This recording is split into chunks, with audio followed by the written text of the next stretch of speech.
오늘도 좋은 날입니다. 예배드린 우리 모두에게 우리 하나님의 은혜와 평강이 우리와 함께 하실 줄로 믿습니다. 우리 교회는 천국의 길을 가게 하고 천국 생활하도록 우리 교회가 가르칩니다. 교회는 구원, 사는 길, 이 땅에 살 때도 죽는 길이 아니고 망하는 길이 아니고 사업을 하든 가정을 돌보든 국가를 하든 무엇을 하든 사는 길, 구원의 길을 전하는 곳이 우리 교회입니다. 그럼 세상 사람들은 찾고 있습니다. 어디에 있지? 내가 이게 우리 집, 내 사업 좀 잘하려고 하면 어떻게 해야 되지? 좀 복되게 살려고 하면 어떻게 해야 되지? 못 찾으면 평생 힘들게 살아야 되고, 찾은 사람은 나름대로 복되게 살 수가 있습니다.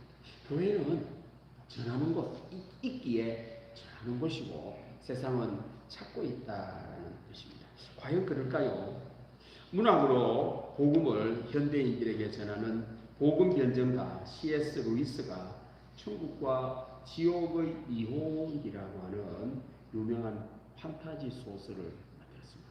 천국과 지옥이 있다는 것을 이야기를 하려고, 천국과 지옥은 똑같은 게 아니고 다르다라는 것을 변증한 소설입니다. 그 내용 중에 이런 내용이 있습니다. 평생 신앙생활을 하지 않던 과학도가 천국 입구에 오게 되었습니다. 천사가 천국 입구에 있다가 이 과학도에게 이야기를 합니다. 자네가 이 안에 들어오면 내가 줄 수 있는 것은 용서뿐이라네. 자유로운 탐구 분위기라는 것은 없네.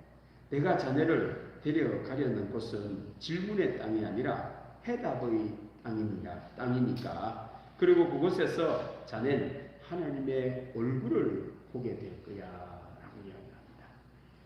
그랬더니만 이 과학도가 이렇게 말합니다. 하지만 우린 그 아름다운 말을 전부 우리 나름대로 해석해야 돼. 받아들일 수가 없다. 그걸 한번 생각을 해봐야 되고 다시 한번 질문도 던져봐야 되고 탐구를 해야 된다는 겁니다. 했더니만 천사가 이렇게 말을 합니다. 한땐 자넨 아이 같았지. 한땐 자넨 탐구의 목적을 알고 있었어. 해답을 얻고 싶어서 질문을 했던데 해답을 찾으면 기뻐했던 때가 있었지. 그때로 돌아가게 지금도 늦지 않았어. 그래서 옛날 어린아이 때는 정답을 찾고 싶어가 질문을 하다가 정답을 얻으면 좋아했잖아. 지금 천국 앞에 와 있는데 너 그 마음을 가져야 돼. 자꾸만 답은 없어 라고 하고 질문만 던져가면 안 된다네 라고 이렇게 경고 차원에서 이야기를 합니다. 했더니만 이 과학도 이렇게 말합니다. 그런 유치한 것들은 성이 되면서 그만두었어. 그리고는 천국까지 왔다가 천국을 떠나갑니다. 그리고는 탐구하는 지옥으로 서둘러 떠난다라고 하는 이야기입니다. 천국에 갈 수 있었는데 이 과학도는 스스로 지옥으로 서둘러 떠났던 것입니다. 지금도 많은 사람들이 이렇게 살고 있고 엄청난 착각 속에 산다라는 겁니다. 천국은 질문의 땅이 아니라 정답의 땅, 해답의 땅이라고 루이스는 알려주고 있습니다. 이를 받아들이지를 못하면 해답은 발로 차버리고 지옥으로 간다라는 것을 신앙의 통찰력을 갖고 현대 사람들에게 알려주고 있는 겁니다. C.S. 루이스는 현대 과학의 문제점을 정확하게 꼬집어서 이 소설을 통하여 현대 사람들에게 알려주고 있습니다. 오늘 하나님께서는 우리들에게 말씀을 하십니다. 과연 C.S. 루이스가 말한 것처럼 그렇게 살고 있는지, 과연 우리 예수님을 믿는 믿음의 사람들은 정말 천국을 향해 나아가는 건지, 세상 사람들은 질문을 위해 천국을 버리고 있습니다. 우리는 하나님 말씀에 순종함으로 천국을 소유하고 문제 많은 현대 세상에서도 천국 같은 생활을 할 수 있음을 오늘 하나님께서 말씀하고 있습니다. 우리 같이 한번 은혜를 나누려고 합니다. 오늘 읽었던 말씀은 하나님의 영, 성령이 임하여 왕이 된 사울 왕이 하나님의 영과 멀어집니다. 그리고 악령과 가까워집니다. 그리고 시달립니다. 하나님과 멀어지면서 점점 성령과는 결별을 하고 악령에 시달리는 삶을 삽니다. 천국은 멀고 지옥과 가까워진 겁니다. 우리 성도들은 사울의 길을 따라가면 안 되겠죠. 악령은 떠나가고 성령이 함께하는 여러분들 되시기를 바랍니다. 그래 살아야 됩니다. 좋은 것은 오고 나쁜 것이 떠나가야 되지. 나쁜 것이 오고 좋은 것이 떠나가도록 이렇게 살아가지고는 인생을 살 수가 없겠지요. 같이 한번 말씀 보겠습니다. 자, 말씀 떼어주세요. 사무엘 선지자가 사울 왕에게 와서 뭔가를 책망을 하고 있습니다. 사무엘이 이르되 왕이 스스로 작게 여길 그때에 이스라엘 지파의 머리가 되지 아니하셨나이까. 왜 사울이 악령에 시달리게 되는지를 이유를 지금 설명하고 있습니다. 스스로 작게 여기다라는 말은 사울이 왕이 될 때에 자기가 왕이 될 만한 능력을 갖추고 왕이 될 만한 군대가 있어가 왕이 된 게 아닙니다. 평범한 사람, 아무것도 가진 것도 없고 실력도 없는데 갑자기 하나님이 왕을 세우고 사울이 왕이 됐습니다. 어른들 말처럼 졸지에 왕이 된 겁니다. 그때 사울은 겸손했습니다. 왜? 능력이 없었어. 왕은 됐는데 왕을 감당할 만한 아무것도 없으니까 아이고 하나님 도와주세요. 아이고 저 좀 살려주세요. 나 왕이 됐는데 어떻게 해야 될지 모르니 우리 하나님 말씀하셔가지고 내가 백성들을 잘 다스리고 왕이 좋은 왕이 될 수 있도록 하며 겸손한 왕이었다라는 말입니다. 그때 하나님께서 기름을 부어 왕을 삼았다라는 말씀입니다. 성경 말씀은 하나님께서 우리 사람 능력 보고 왕을 세우는 것이 아니고 어떤 사람이든 하나님께 세우시면 왕이 됩니다. 이게 성경이 우리들에게 가르쳐 주시는 진리예요. 세상은 왕이 될 만한 자질을 하늘로부터 받았다는 거죠. 그래 천자라고 말을 하죠. 대통령이 될 만한 무슨 능력이 있는 사람을 대통령이나 장으로 뽑는다라고 생각해요. 능력에 의해서 된다라고 말을 할 때 성경은 하나님께서 세우시면 능력도 주십니다. 이걸 가르쳐 줍니다. 아무리 무능한 사람도 하나님이 세우시면 왕 같은 놀라운 일을 감당할 만큼 능력이 있는 삶을 살도록 능력을 주신다라는 겁니다. 하나님이 세우시면 하나님의 말씀대로 순종을 하면 왕이 되게 하시는 원리가 성경의 원리입니다. 그러니까 모든 사람이 다 똑같습니다. 세상에서는 그 마음대 조금 뛰어난 사람이 자기가 무슨 지도자가 되고 왕이 되었다라고 하면 막 교만한 생각도 하고 이렇게 살다가 나라가 망하죠. 성경은 그게 아니라 다 똑같다라는 겁니다. 무능한 사람도 하나님이 세우시면 왕 같은 능력 있는 사람이 된다라는 것을 우리들에게 알려주고 있습니다. 오늘 예배드릴 모든 성도님들도 하나님이 세우시는 왕 같은 성도님들 되시기를 바랍니다. 내가 좀 무능하다고 자책할 것도 없어요, 여러분들. 하나님이 세우시면 능력 있는 삶이 되고 왕이 되는 거예요. 그렇게 됩니다. 하나님 말씀에 순종을 하면. 그런데 사울 왕이 그렇게 아무것도 없이 왕이 될 때는 겸손하게 하나님을 의지하고 하나님 말씀을 듣던 사울이 왕이 되더니만 변질되었다는 말씀입니다.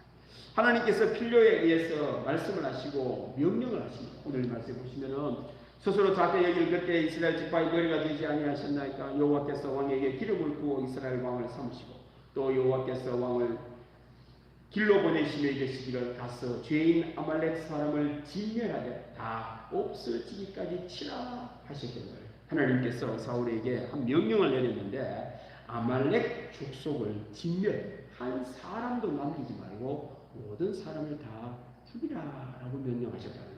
우리 하나님은 구원의 하나님이 어떻게 이렇게 하실 수가 있을까요? 라고 생각할 수가 있습니다. 이 아말렉은 에서의 후손입니다. 야곱과 에서, 야곱의 형 에서, 에돔 지파 중심으로 했던 이 에서의 후손입니다. 이들은 광야에서 살면서, 그러니까 여러분들 열심히 노력해서 얻을 수 있는 좋은 땅에서 살지 않고 광야에서 살고, 그리고 목축업을 하다가 지나가는 나그네들의 물건을 약탈을 해서 살아가는 호전적인 민족이었다고 합니다. 그러니까 이 친구들은 성실하게 일해가 노력을 해서 사는 민족이 아니고 열심히 일한 사람들을 뺏어가 사는 민족이었던 겁니다. 그래서 이 참 앞에 보면은 별로 안 좋은 민족이었습니다. 뿐만 아니고 이스라엘 족속이 이집트에서 노예 생활을 하다가 정말 힘들게 노예 애굽에서 탈출을 해서 광야길로 딱 들어가자마자 제일 먼저 이스라엘을 공격한 나라가 아말렉입니다. 못됐지요. 요즘 현대 전쟁이나 전쟁은요, 선전포고를 하고 전쟁을 하죠. 전쟁 시작, 이래가지고 서로 준비를 하고 하도록 이게 국제 혈각입니다. 전쟁을 하더라도 대비 없이 그냥 하는 이런 거는 옳지 못한 거죠. 그런데 이 아말렉은 아무 무기도 없고 힘 빠져가지고는 어려울 때에 공격을 하는데 그것도 어디를 공격하느냐? 뒤쪽을 공격합니다. 이스라엘 백성 뒤쪽을 공격해가 상당수의 이스라엘 사람들이 죽습니다.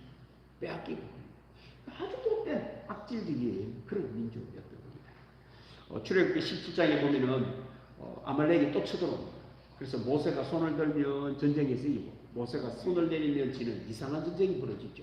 이때 아말렉이 그때에 전쟁이 끝나고 난 뒤에 승리하고 난 모세가 이런 말을 합니다. 하나님이시여 아말렉과 대대로 싸울지니라. 하나님 아말렉과는 계속 싸워주십시오 라고 기도를 할 만큼 아말렉은 계속 이스라엘의 암적인 존재였던 겁니다. 그래서 하나님께 이제 더 이상 싸우지 아니하고 사울에게 이야기를 해서 이제 아말렉과는 싸우지 않고 진멸을 해라. 암과 같은 존재는 없어져야 되니까 암을 도려내라 라고 하나님께서 사울에게 명령을 내리셨답니다. 그런데 사울은 고용을 합니다. 그 다음 말씀 보십시오. 19절 말씀에 어찌하여 왕이 여호와의 목소리를 청종하지 아니하고 탈취하기에만 급하여 여호와께서 악하게 여기시는 일을 행하였나이까. 하지 말라고 하는 하나님을 거역하는 일을 왜 했습니까? 라고 말을 하는 겁니다. 하나님의 명령을 청종하지를 않았습니다. 목적이 탈취, 그게 있던 물건들을 뺏기 위해 죽이는 것보다는 하나님의 명령에 순종보다는 탈취하는데 급하여서 하나님께서 악하게 여기는 그런 일을 하였다는 겁니다. 그때만 사울이 아이고 제가 잘못했습니다 라고 해야 되는데 변명을 합니다. 어떻게? 이렇게 변명합니다. 그 다음 말씀 보십시다. 사울이 사무엘에게 이르되 나는 실로 여호와의 목소리를 청종하여 여호와께서 보내신 길로 가서 아말렉 왕 아각을 끌어와. 지금 아말렉 아각 죽이라고 했는데 다 죽이라고 했는데 이 아말렉 왕 끌고 왔다는 거. 그 말 자체가 벌써 틀렸습니다. 아말렉 사람들을 진멸하였으나 다만 백성이 그 마땅히 멸할 것 중에서 가장 좋은 것으로 길갈에서 당신의 하나님 여호와께 제사하고 양과 소를 끌어왔나이다. 그러니까 진멸하라고 하나님 말씀을 약간 바꿔가지고는 왕도 살려오고 하나님께 제사를 드리려고 살려왔다라고 변명을 하고 있습니다. 여러분들 하나님께서 사울에게 아말렉을 진멸하라고 하는 이유가 있었을까요? 없었을까요? 그 이유가 있으셔야 하나님이 말씀을 하시지 이유 없이 할 수 있겠습니다. 다른 말로 하나님께서는 답을 갖고 계셨을까요? 답이 없었을까요? 근데 사울은 지가 답하려고 있는 거예요. 하나님이 답이라고 하는 것은 답 아니라고 하고 하나님께서 무슨 생각이 있고 뜻이 계셔서 하라고 하는 것을 거역을 합니다. 아니 내 생각이 더 낫다라는 거죠. 하나님 생각이 틀렸다는 겁니다. 하나님 답이 틀렸다라는 말입니다. 사실은 하나님의 답을 모르는 사울은 하나님께 순종하면 미래가 있고 소망이 있고 현재에도 계속해서 왕으로 세우셨을 겁니다. 그런데 답을 모르는 하나님의 답을 모르는 사울이 스스로 답을 제시를 하니 답이 아닌 겁니다. 암이라고 해야지. 의사 선생님이 전문가가 암이라고 하고 수술해야 됩니다라고 하면 여러분들 수술해야 됩니까? 내가 보기에는 아직 암이 작으니까 암이 아닙니다라고 부정을 해야 됩니까? 전문가가 그 길 그렇다고 하면 따라가야 되지. 비전문가가 이 암이 아니고 내 몸의 일부니까 괜찮다라고 하면 그 나중에는 그게 커져가지고는 결국에는 수술할 수 없는 단계에 이를 거 아니에요. 우리 하나님은 다 알고 계실까요? 모르는 분일까요? 우리 사람보다 하나님 더 뛰어나실까요? 우리보다 좀 못하는 분일까요? 하나님께서는 답을 갖고 계십니다, 여러분들. 우리 사람이 모를 따름이에요. 미래도 모르고 내일도 모르고 뭐가 뭔지를 잘 모를 따름인데 스스로 답이라고 여기면 이 문제죠. 이게 그게 악인데 모릅니다. 결국 작은 암이 크게 번져 나중에는 손 쓸 수 없게 되는데 사람은 저기가 답이라고. 여러분들, 하나님이 정답입니다. 하나님이 해답입니다. 혹시 내가 보기엔 옳고 하나님께서 틀린 것처럼 보여도 하나님의 말씀이 옳음을 믿으시는 여러분들 되기를 바랍니다. 그래서 믿음이 필요합니다. 자, 결국 하나님께서는 이 사울을 버리게 되는데, 버리기 전에 하나님께서 이 세상을 사는 방법을 우리들에게 알려줍니다. 이렇게 알려줍니다. 그 다음에 말씀드립니다. 사무엘이 이르되 여호와께서 번제와 다른 제사를 그의 목소리를 청종하는 것을 좋아하신 같이 좋아하시겠나이까. 순종이 제사보다 나고 듣는 것이 순양의 기름보다 나으니. 오늘 하나님께서 사무엘을 통한 우리에게 인생을 사는 법을 말씀하십니다. 순종이 제사보다 낫습니다. 아멘. 순종이 제사보다 낫습니다. 순종은 하나님의 정답이고, 정답은, 제사는 정답을 확인하는 것과 같습니다. 우리가 오늘 예배를 드리는 것은 정답을 채점하는 것과 똑같습니다. 하나님의 말씀이 맞다라는 것을 이게 증명하는 것이 예배가 하겠습니다. 예배가 정답이 아니거든요. 예배는 그거는 확인하는 거예요. 정답은 순종입니다. 하나님의 말씀에 순종하는 것이 정답이고, 예배는 그걸 채점하는 것, 확인하는 것과 같다는 겁니다. 듣는 것이 순양의 기름보다 낫다는 겁니다. 근데 예수님을 믿지 않으면, 다른 종교는 가만히 보시면 제사가 정답입니다. 유교를 따르는 사람들한테 한번 대화해 보세요. 유교에 목숨을 걸까요, 안 걸까요? 아니요. 제사에 목숨을 걸까요, 안 걸까요? 목숨을 걸면 됩니다. 유교를 하다가 신앙생활을 해서 제사날 제사 안 드린다고 하면 난리가 납니다. 왜? 제사날 제사를 안 드리죠. 우리는 제사날 하나님께 예배 드리면 된다고 하는 것도 뭔 소리 하냐? 제사를 돌아가신 조상이 진노하면 어떻게 하려고 그러나? 죽은 조상은 가만히 있습니다. 제사의 목숨을 걸어요. 이슬람교회는 하루에 5번 기도하는 것을 제사, 예배라고 합니다. 해 뜨기 전에 기도하고, 아침 먹기 전에 기도하고, 점심 때 기도하고, 저녁 때 기도하고, 해질 때 기도하고, 5번 해야 되죠. 장사를 하다가도 아잔 소리가 나오면 막 그 자리에서 막 가서 절을 해야 되죠. 아무것도 안 하죠. 그러니까 그 사람들도 제사가 목적인 겁니다. 예배가 목적인 겁니다. 성경은 이 제사보다 더 중요한 것이 하나님의 말씀을 듣는 것이라고 말을 합니다. 그렇습니다. 예수님을 모르고 하나님을 믿지 않으면 제사의 목숨을 겁니다. 제사가 목적이 되어버렸습니다. 제사를 정답이라고 말합니다. 왜요? 정답을 모르니까. 우리 하나님께서 정답을 가지고 계시는 창조주이십니다. 우리 하나님은 현재도 알고 과거도 알고 우리의 미래, 나의 모든 것을 알고 계시는 분이 하나님이십니다. 하나님이 말씀을 하십니다. 그 말씀이 정답이고 인생을 살아갑니다. 뭐 다른 말 할 게 없다라는, 하나님께서 정답을 주셨습니다. 그런데 사람들은 그걸 듣지를 않는 거죠. 지금도 하나님께서 정답을 주셨습니다. 하나님의 말씀에 하나님께서 정답을 주셨습니다. 순종하면 믿음대로 됩니다. 순종하는 만큼 됩니다. 성경은 우리들에게 말씀대로 된다. 100배, 60배, 30배 결실이 있다라고 예수님께서는 말씀을 하십니다. 우리 하나님은 사랑의 하나님이십니다. 좋으신 하나님입니다. 우리는 좋은 길로, 바른 길로, 구원의 길로 되는 길로 인도하시는 하나님이십니다.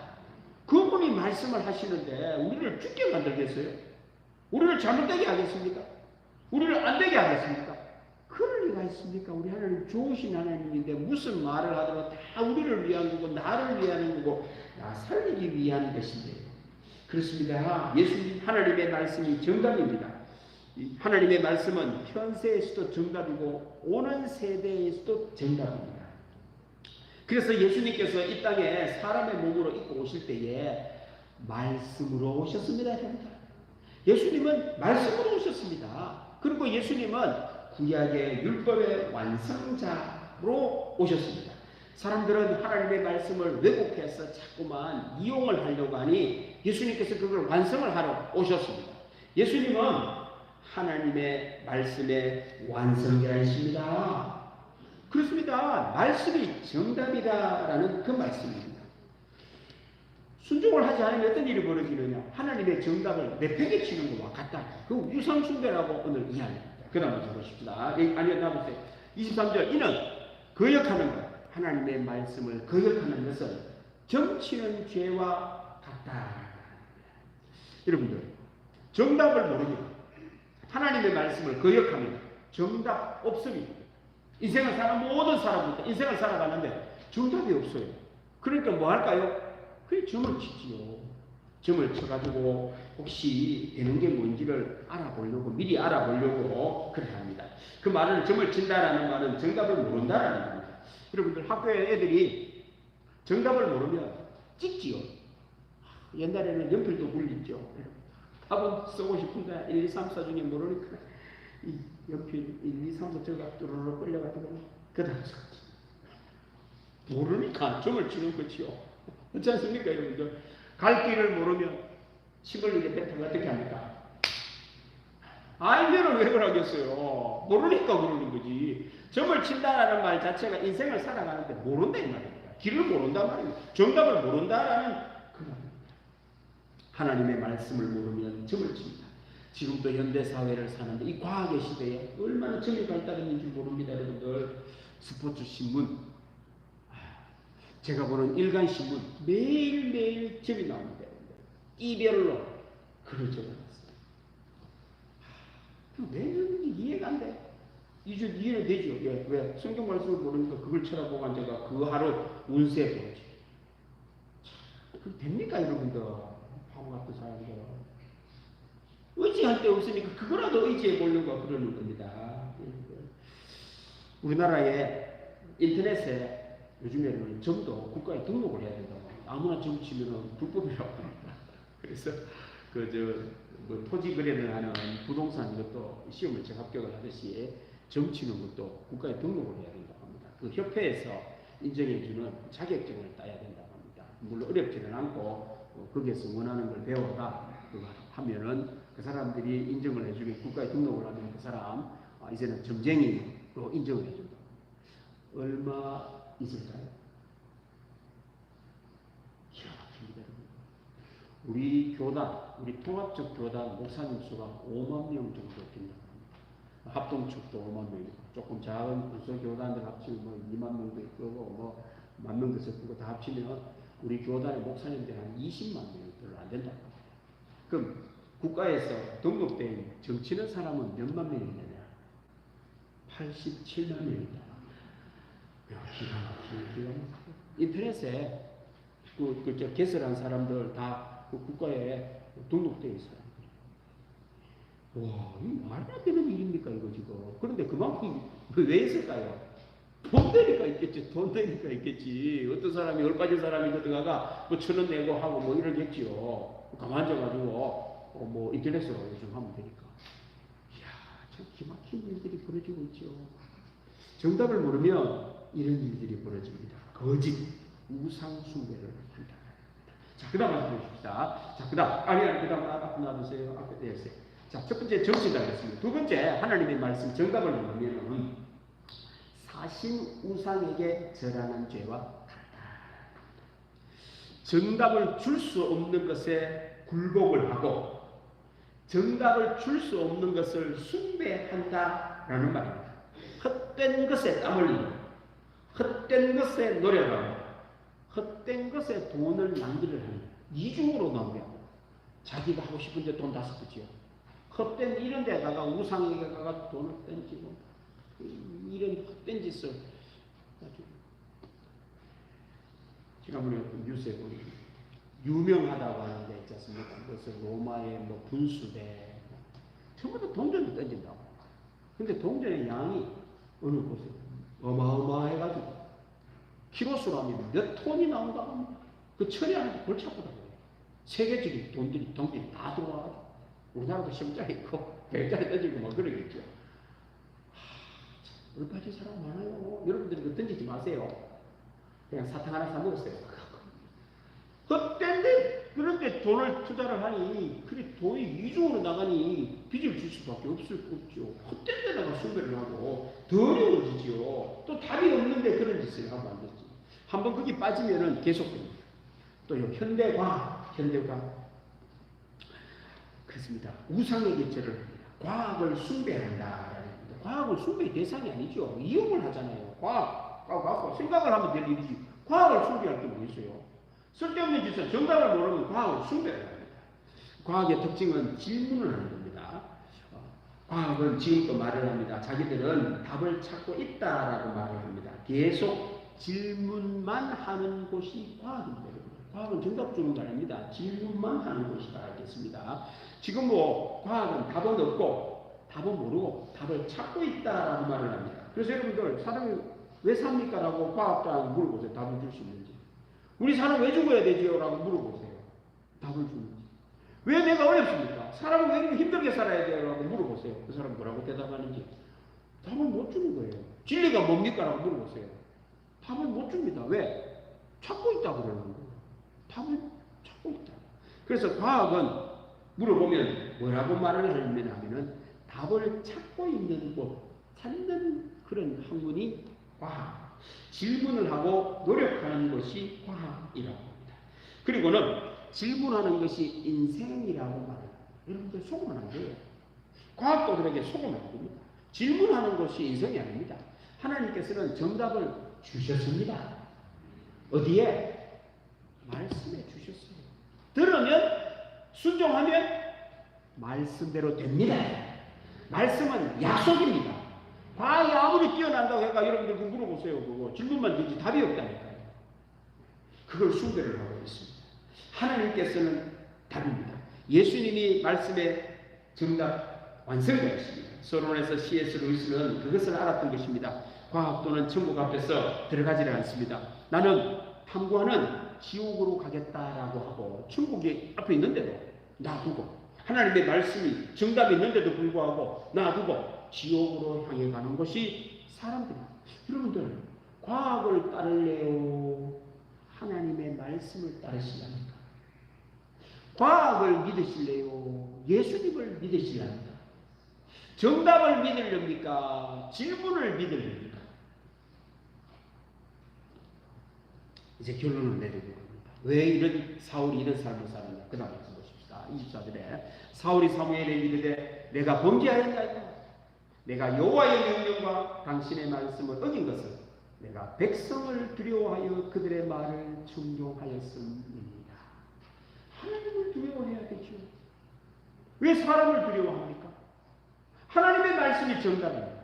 왜 사람의 말 참고만 해야지 그걸 정답이라 생각합니다. 하나님의 말씀 정답을 부리고는 결국에는 왕에서 쫓겨나는 일이 벌어집니다. 지금도 얼마나 많은 사람들이 하나님의 말씀보다 백성 사람들의 말, 과학을 더 신뢰하는지를 모릅니다. 탐구를 정답보다 더 신뢰를 합니다. 질문을 정답보다 더 신뢰합니다. 하나님의 말씀보다 과학을 더 신뢰를 합니다. 왕이 되지를 못합니다. 왕이 하나님께서 버리십니다. 사랑하는 성도 여러분, 하나님을 두려워하고 하나님을 경외하면 세상에 두려워할 것이 사라집니다. 우리 하나님의 말씀을 믿고 하나님을 믿는 여러분들 되시기를 바랍니다. 이번에 제가 지난 월화수 목사 계속 교육 세미나에 갔습니다. 그랬더니 막 3박 4일, 2박 3일 동안 인공지능에 대해서 이야기를 합니다. 여러분들, 인공지능의 시대에 목회를 어떻게 하려고 합니까? 이게 질문 주제였습니다. 그래서 뭐 오늘 보마다 인공지능에 뭐 머리가 아프도록 인공지능에 대해서 들었습니다. 한 번은 인공지능에 대하여 전문가이신 목사님이시면서 교수님이신 분이 오셨습니다. 그리고는 챗 GPT에 대한 이야기입니다. 지금 챗 GPT가 지금 난리죠. 페이스북이 나왔을 때에, 뭐 카카오톡이 나왔을 때에, 뭐 인터넷에 유명하다고 하는 뭐 인스타그램이 나왔을 때에 100만이 되는 때까지 도달하는 시간, 1억 명이 되는 시간들을 쭉 경기를 해가면서 챗 GPT가 얼마나 영향력이 있는지를 비교 설명해 놨어요. 그러니까 이 페이스북이 100만 명 되는데 한 달이 넘게 걸렸다고 합니다. 뭐 구글 나왔을 때도 뭐 6개월이 넘게 걸렸고 1일 걸렸어요. 1억이 되는데 2년 정도 걸렸다고 합니다. 빠른 것이 1일. 근데 챗 GPT는 100만이 되는데 4일이 걸립니다. 지금 놀라운 혁명이 일어나는 거예요. 1억이 되는데 2년 걸렸던 다른 데 비해가 30일만 1억 명에 도달합니다. 지금 그걸 하는 사람이 20억이 넘는다고 하죠. 조금 지나면은 전부 다 한다고 생각합니다. 연세 드셔서 뭐 컴퓨터 모르는 사람 빼고 다 한다고 생각하면 됩니다. 이제는 이제 그 돈 벌려고 전문가 챗 GPT는 돈을 받는다고 한 달에 3만 원씩 받고 하고 비전문적인 거는 그냥 일반 돈 안 받고 그래 한다고 합니다. 그러니까 지금 전 세계가 지금 인공지능 챗 GPT에 지금 난리가 난 거예요. 그런데 챗이라는 말은 잡담을 하다라는 말이라고 합니다. 그 챗 GPT는 대화하는 인공지능이지 다른 걸 하는 인공지능이 아니라. 근데 이제 인공지능이 자꾸 발달을 하고 있다고 합니다. 사진 만드는 인공지능, 동영상을 만들어내는 인공지능, 주제어를 넣으면 바로 그 사람 만족할 만한 걸 내준다고 합니다. 음악, 바로 나온다고. 그러니까 야는 연습을 자꾸 시켜가지고 만들어낸다고 합니다. 그 다음 미술, 그림을 바로 그려준다고 합니다. 그 뱀, 바로 그려준다. 조금 지나면 설교, 바로 기가 막힌 일이 벌어집니다, 여러분들. 그런데 이 목사님이 뭐라 그랬냐면 두 가지를 이야기하더라고요. 사람이 그렇게 센세이션을 일으켜가 챗 GPT를 하는데 질문을 하는데 무슨 질문을 할까요? 이야, 저 기가 막힌 질문을 하더라고요. 사람들이 그렇게 인기가 있어서 질문을 하는데 질문을 하는 내용은 한 가지라. 사람에 대한 것만 질문한다는 겁니다. 사람에 대하여 질문한다는 거예요. 인공지능에 대한 질문을 하는데 전부 다 사람에 관한 질문만 한다는 거예요. 저는 그런 이야기에 좀 머리가 뻥 뚫렸습니다. 성경이 누구에 대한 이야기를 할까요? 이게 전부 다 사람에 대한 이야기 아닙니까? 전부 다 사람에 대한 이야기 아닙니까? 두 번째, 사람들이 질문을 하는데 가장 많은 질문을 하는 것이 뭐냐? 세상 진리에 대한 질문을 제일 많이 한다고 합니다. 근본적인 걸 질문한다고 합니다. 죽음이 뭐냐? 이걸 묻는데 세상에 챗 GPT한테 그걸 질문하면 답이 나옵니까? 답이 없는지도 모르는데 우리 사람이 만들었는데 그걸 답을 인생이 뭐냐고 묻는데 말이 안 되는 말을 질문을 하고 있습니다. 그러니까 이거 보십시오, 여러분들.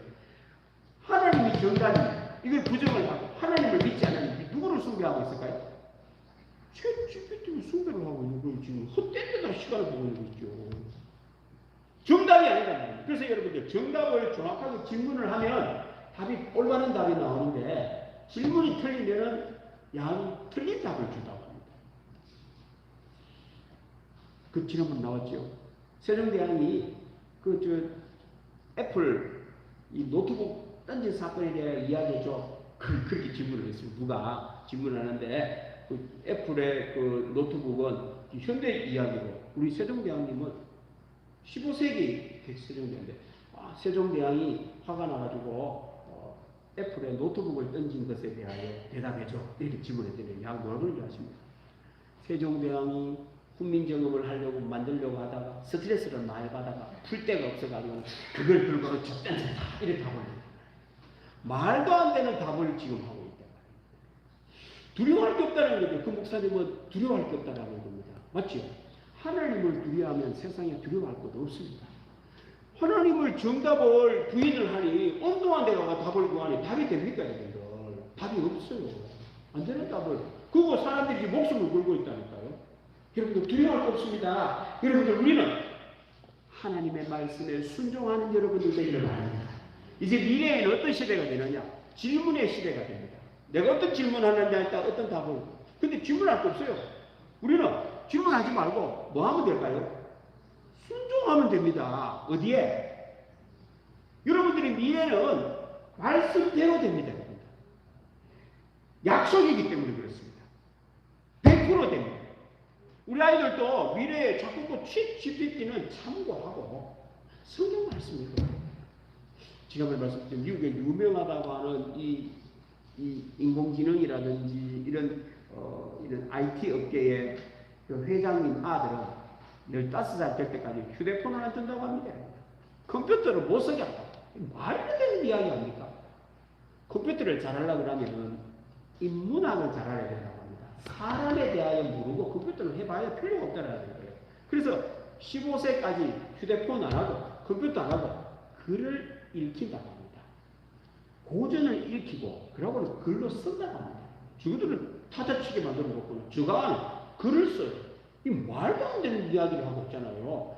그 사람들은 아는 거예요. 이게 약점이 뭔지를 알고 사람을 노예로 만드는 거예요. 요즘 애들 학교에서 글로 시험을 치면 선생님이 못 알아본다고 합니다. 글을 안 써봐가지고.